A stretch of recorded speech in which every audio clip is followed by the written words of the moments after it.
Para pendengar yang dikasihi oleh Tuhan Yesus Kristus, dimanapun Anda berada, saya berharap Anda masih tetap berada dalam lindungan, kasih karunia, dan penyertaan Allah.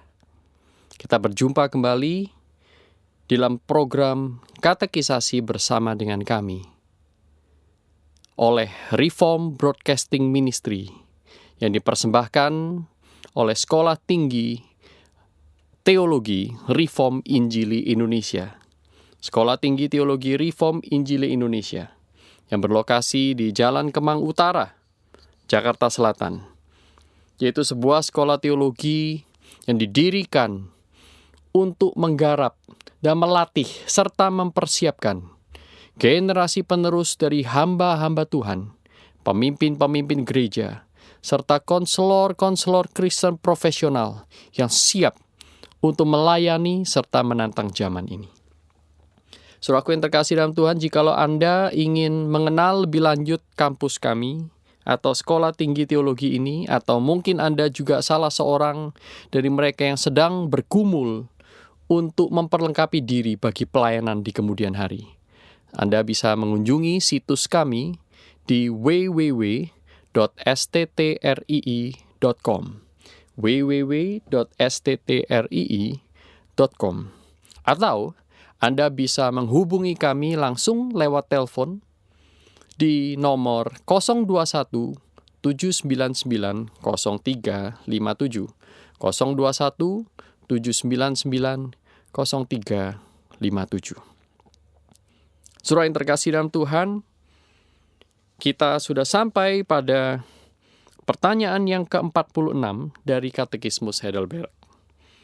Katekismus Heidelberg pertanyaan ke-46 berbunyi demikian. Apa arti naik ke surga menurut Anda? Apa arti naik ke surga menurut Anda?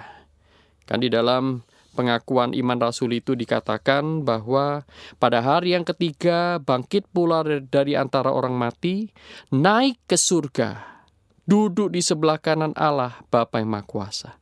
Nah, waktu kita mengucapkan itu, artinya apa?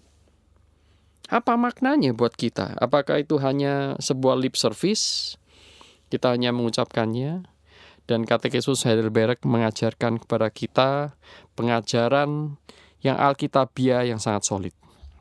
Dikatakan di sana bahwa di depan mata murid-muridnya, Kristus terangkat dari bumi naik ke surga. Dan ketika kita mengatakan Kristus naik ke surga, itu artinya bahwa dia sudah terangkat dan dia berada di sana untuk kebaikan kita sampai nanti dia datang kembali untuk menghakimi orang yang hidup dan yang mati. Saudaraku yang terkasih dalam Tuhan, apa artinya naik ke surga? Katekismus Heidelberg mengajarkan bahwa artinya kita percaya akan Kristus yang betul-betul sudah naik ke surga sebagaimana disaksikan oleh para muridnya. Disaksikan oleh orang-orang yang berkumpul waktu itu. Ada banyak sekali jumlahnya, dia terangkat naik ke surga. Dan Kristus berkata sebelum dia naik ke surga, sebagaimana kamu menyaksikan aku naik ke surga, demikian pula engkau akan melihat bagaimana aku akan turun dari surga untuk menghakimi orang yang hidup dan yang mati. Nah, saudaraku yang terkasih dalam Tuhan, Katekismus Heidelberg juga mengajarkan bahwa ketika Kristus naik ke surga, dia melakukan itu untuk kebaikan kita. Apa artinya? Apa artinya semuanya ini? Apakah saudara masih ingat satu malam sebelum Kristus disalibkan, dia berkata adalah lebih baik jikalau aku pergi kepada Bapa. Atau dengan kata lain adalah lebih baik jikalau aku pindah tempat. Aku tidak terus-menerus bersama dengan kamu seperti sekarang ini. Mengapa baik? Karena dengan demikian Aku bisa mengirimkan Roh Kudus. Aku bisa mengirimkan kepadamu roh kebenaran. Engkau akan melakukan pekerjaan-pekerjaan yang lebih besar dari pekerjaan-pekerjaan yang aku lakukan. Waduh, kita malah bingung lagi apa artinya ini. Nah, saudaraku yang terkasih dalam Tuhan, kita melihat di dalam surat Efesus pasal yang keempat.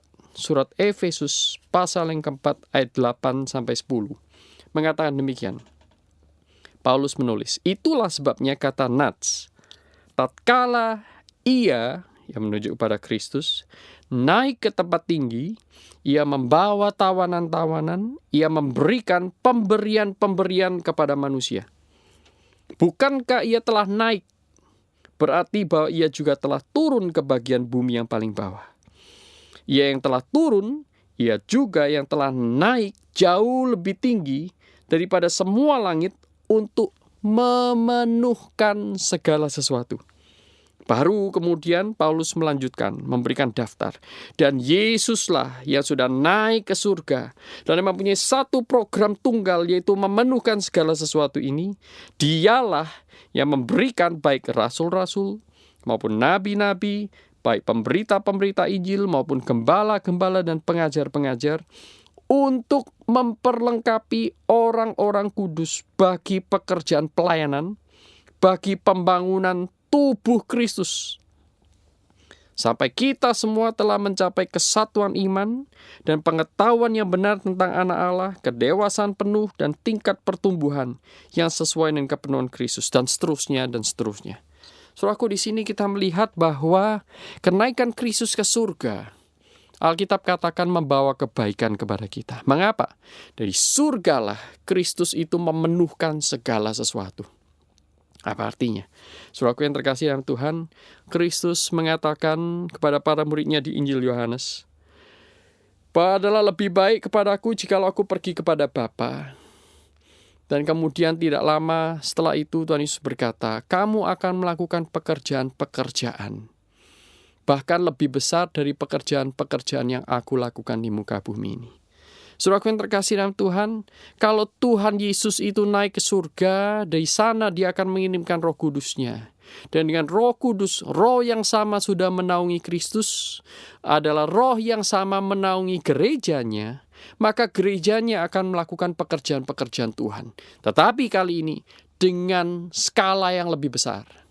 Tentu, kalau Kristus mengatakan kamu akan melakukan pekerjaan-pekerjaan yang lebih besar dari yang kulakukan, itu tentu bukan dari sisi kualitas. Misalnya, kita bisa menebus orang lebih banyak daripada Kristus menebus orang. Nah, tentu bukan itu artinya. Kita bisa membangkitkan orang mati lebih banyak misalnya, atau lebih dahsyat daripada yang dilakukan Kristus. Bukan juga. Tetapi yang dimaksud oleh Kristus itu adalah ada kesinambungan antara pekerjaan Kristus dengan pekerjaan gerejanya. Nah, jikalau dulu Kristus 2000 tahun yang lalu sebelum dia naik ke surga, dia hadir di dalam tubuh inkarnasinya. Kali ini saya sebut sebagai tubuh inkarnasi yang lama. Maka Kristus itu hanya dibatasi oleh satu tempat pelayanannya. Ketika Kristus melayani membagi roti, membelah-belah roti di satu daerah di Palestina, dia tidak ada di Cina, dia tidak ada di Indonesia, dia tidak ada di Jepang, dia juga tidak ada di Maroko, dia tidak ada di kutub utara maupun kutub selatan, dia tidak ada di Amerika, dia juga tidak ada di India. Kalau Kristus itu tidak naik ke surga, maka ketika Kristus mengajar di Yerusalem, di sebuah bait Allah, maka Kapernaum tidak mendengarkan dia. Efesus tidak mendengar dia. Galatia masih belum mengenal namanya. Apalagi Indonesia. Apalagi tempat-tempat pedalaman. Tetapi saudaraku, ketika Kristus naik ke surga, dia membawa tubuh inkarnasinya yang lama itu naik ke surga, yang sudah diganti dengan tubuh kebangkitan. Namun kali ini dia hadir ke dunia dengan tubuhnya yang baru, tapi dengan roh yang sama. Luar biasa.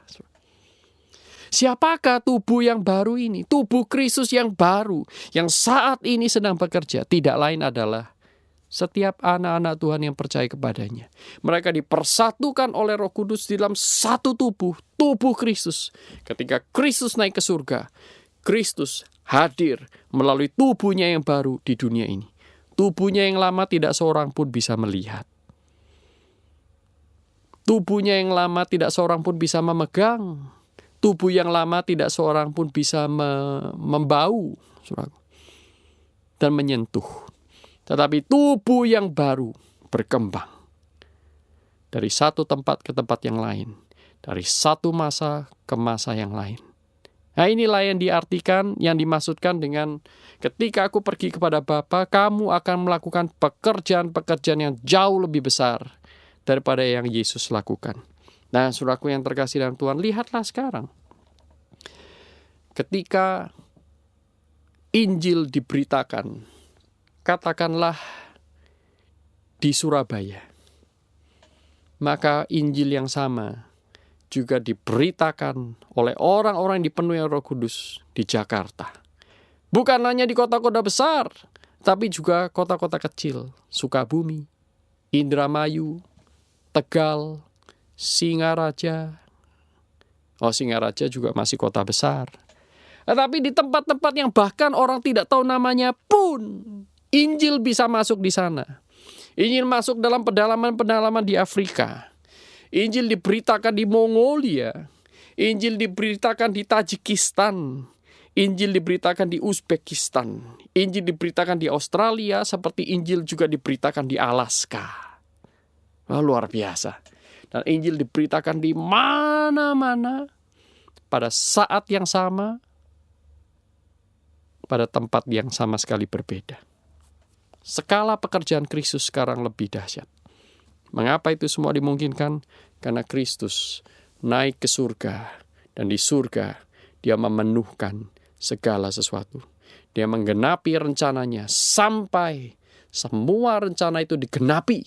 Baru dia akan turun ke dunia menghakimi orang yang hidup dan yang mati. Saudaraku yang terkasih dalam Tuhan, naik ke surga artinya bahwa kita tidak lagi melihat Kristus secara fisik, tetapi roh Kristus yang sama, yang sudah menyertai Kristus dalam pelayanan yang sangat berat di muka bumi ini 2000 tahun yang lalu. Roh yang sama sudah menyertai Kristus dalam kematian, turun ke dalam kerajaan maut. Roh yang sama yang sudah membangkitkan Kristus, membuat dari yang tidak mungkin menjadi mungkin, adalah roh yang sama diberikan kepada saudara dan saya. Dan Kristuslah yang mengutusnya karena dia naik ke surga. Nah, saudaraku, ini berarti ada satu harapan besar. Naik ke surga berarti ada harapan untuk menang atas pencobaan-pencobaan iblis. Naik ke surga berarti saudara dan saya mempunyai satu kekuatan untuk mengerjakan pekerjaan-pekerjaan Tuhan. Apakah saudara saat ini sedang lelah melayani? Saudara merasa tidak dihargai? Atau saudara merasa sendiri dalam pelayanan? Atau saudara sedang bergumul dengan tagihan-tagihan di rumah tangga Anda? Ingatlah, Allah yang di surga, Kristus yang sudah naik surga, adalah Kristus yang terus bekerja, yang menolong kita menjadi orang-orang Kristen yang bertanggung jawab, orang-orang Kristen yang selalu berorientasi pada kekekalan, orang-orang Kristen yang sekalipun mempunyai pekerjaan di dunia ini, mempunyai tanggung jawab, adalah orang-orang yang mendapatkan kekuatan surgawi untuk bertahan menjadi anggota-anggota tubuh Kristus yang memuliakan Dia.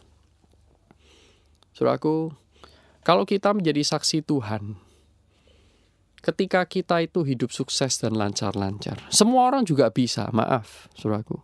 Itu tidak membedakan kita pengikut-pengikut Kristus dari pengikut-pengikut Mamon.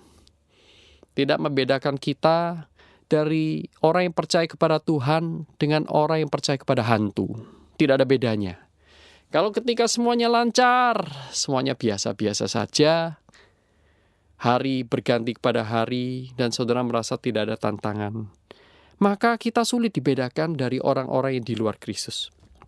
Tetapi saudaraku, justru ketika malam itu menjadi paling gelap, di sanalah bintang terang itu bersinar paling terang.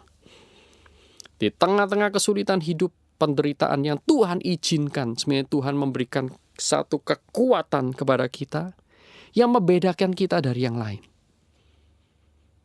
Dalam salah satu khotbahnya di bukit, Tuhan Yesus berkata, "Jikalau kamu mengasihi orang yang mengasihi kamu, apa bedanya kamu dengan orang-orang yang lain? Tetapi jadilah seperti Bapamu yang sempurna, yang mengasihi, yang memberikan hujan dan sinar matahari kepada orang yang baik maupun jahat." Artinya, saudaraku, bahwa kasih kita, komitmen kita untuk menjadi representasi atau wakil Kristus di muka bumi ini tidak boleh bergantung pada hal-hal duniawi. Karena kita, saudara dan saya, mendapatkan satu kuasa untuk menjadi anak-anak Allah di tengah kesulitan macam apapun. Penderitaankah, kesulitan ekonomi, kegagalan demi kegagalan. Kita terus maju bersama dengan Tuhan, menyucikan diri, menguduskan diri, bertobat setiap hari. Dan dengan bertekuk lutut, dengan urayan air mata, kita datang kembali kepada Tuhan. Dengan takut dan gentar, kita berkata, "Tuhan, ampuni saya. Saya mau menjadi saksi Tuhan lebih setia. Karena Engkau naik ke surga, dunia tidak melihat Engkau, tetapi dunia melihat kita, tubuhnya yang baru." Tapi ingat, saudaraku, roh yang sama yang menyertai tubuh inkarnasi Yesus yang lama juga adalah roh yang sama diberikan kepada kita, sehingga Kristus bisa berinkarnasi kembali dengan tubuh yang baru, menjangkau lebih banyak orang, memenuhkan segala sesuatu, memerintah dunia ini dengan firman dan Roh Kudus-Nya. Saudaraku yang terkasih dalam Tuhan, Kristus naik ke surga, artinya bahwa saudara dan saya mendapatkan kekuatan. Kristus naik ke surga, artinya dunia tidak melihat Dia, tetapi dunia melihat anak-anak Tuhan yang hidup menjadi saksi Kristus. Marilah kita datang kepada Tuhan, memohonkan kekuatan darinya untuk menjalankan pekerjaan-pekerjaan Tuhan, menjauhkan diri dari segala hawa nafsu, dan menanggalkan impian-impian kosong yang ditawarkan oleh dunia. Tetapi kita seperti Paulus, mengejar mahkota yang kekal itu. Tidak lagi hidup untuk dunia, hidup untuk Allah. Tidak lagi mengikut hantu, tetapi mengikut Tuhan. Kiranya Tuhan memberkati kehidupan saudara, sehingga setiap hari, semakin hari, saudara dan saya semakin dipenuhi oleh kebenaran firman-Nya, dan hidup kita diubahkan, mendapatkan sukacita, damai yang kekal. Tidak seperti yang dimengerti oleh dunia. Dunia tidak sanggup mengertinya. Biarlah nama Tuhan dipermuliakan lewat kehidupan kita semua. Shalom. Dari kami, Reform Broadcasting Ministry, RBM, yang dipersembahkan oleh Sekolah Tinggi Teologi Reform Injili Indonesia, STTRII.